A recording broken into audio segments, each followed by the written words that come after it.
on his combine day. It's Sam Darnold. What's happening, Sam? How's it going, guys? Thanks for having me on. Absolutely. Thanks for being here. How'd the combine experience go for you? I assume kind of more of that, the interviews that we're going to lean on because of the lack of activity today. Yeah. No, I thought the interview process was really good for me. I actually had 10 in a row last night, so it was really fun to just be able to talk ball with some of the great coaches. And yeah, it was really awesome, and they got to know me a little bit too, and that was awesome too. Take us behind the scenes. What was the interview process like for you? Was it a lot of board work? Did they watch a lot of tape with you? How was that interaction between coaches and general managers and yourself? Yeah, it was a little bit of everything. Mostly just watching my tape. But in the beginning, they were asking personal questions.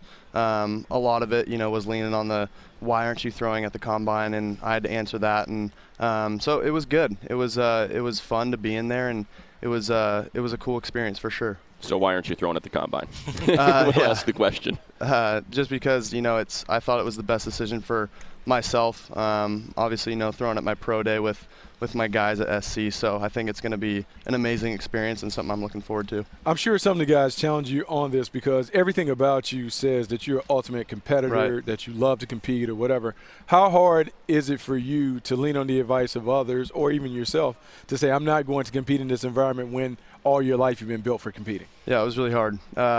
It was even tough today, sitting and watching these guys throw. I just kind of wanted to get out there and throw. So it was hard, but it was a decision I had to make and a gut feeling that I went with and stuck with. You mentioned that, and we said exactly that. When the guys started throwing, we could see you down here in one of the end zones, and you were talking to the guys, and it almost looked like you were kind of thinking about it. Actually, a few years back, we saw that happen with Brandon Whedon. He said he wasn't going to throw.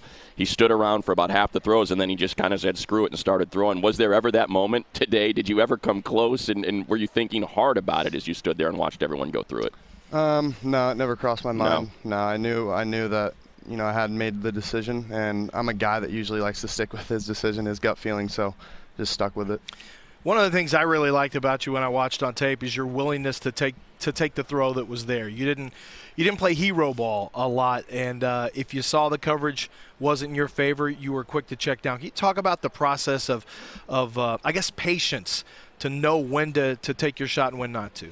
Yeah, I think patience is huge at the quarterback position.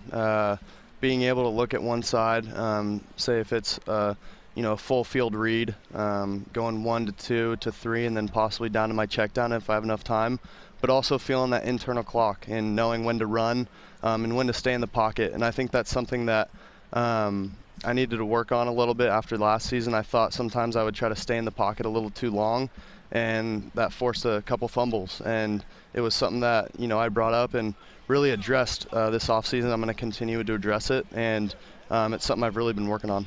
And thinking about that, obviously as scouts, we always are looking for players that are kind of coming into the league on the rise. And so as you looked at your game and you're trying to figure out where is the next step for me, what would you say the areas of improvement that you feel like you need to handle in the offseason outside of the turnover issue? Yeah, I think really tying my feet to my eyes, that's a big one for me. Just always being on schedule with my feet, because if I can do that and get my hip through, then I'm able to stay on schedule and deliver the ball with accuracy and great timing. I know you were asked a lot of it yesterday, but did teams individually talk to you about the throwing motion and in terms of you and what you're working on there? I know you said you're not going to change it at all, but things that you're working on with it, if at all. Yeah, most of the teams, they would ask me, are you doing anything to change your motion or anything like that? And I would say, oh, not really. I'm really just focused on my lower body, getting my feet lined up and my hip through the target. And they said, yeah, we agree. We don't think you should really change anything. Yeah, the ball gets down there a little bit by my hip sometimes, but I think I have a pretty quick release, so I'm not going to change anything. I checked your completion percentage. I wanted to see if the data matched the tape, and your completion percentage on the move and planted is almost equal. Your completion percentage when you're not blitzed and when you're blitzed was almost identical. What do you attribute that to? I think it's just not being rushed. When I feel a blitz, being able to feel it, get out of the pocket, stay on the move. Or if I know that I'm protected, being able to trust my linemen, trust my running backs, possibly a tight end standing there blocking, that they're gonna do their job. And I think that's all the quarterback position is, really just trusting your guys to be in the right spot And with a lot of practice, a lot of time off the field, we're able to get on the same page, and by game time, hopefully it's easy for us. All right, Sam. Well, congratulations, obviously, on all the success thus far. We look forward to the Pro Day, watching that go off and make your way toward that NFL draft, the end of April, start of May there, and hopefully we'll be able to talk to you throughout the process. Yeah, it'll be fun. Thanks, guys. All right, and there it goes. Sam Darnold, potentially the #1 overall selection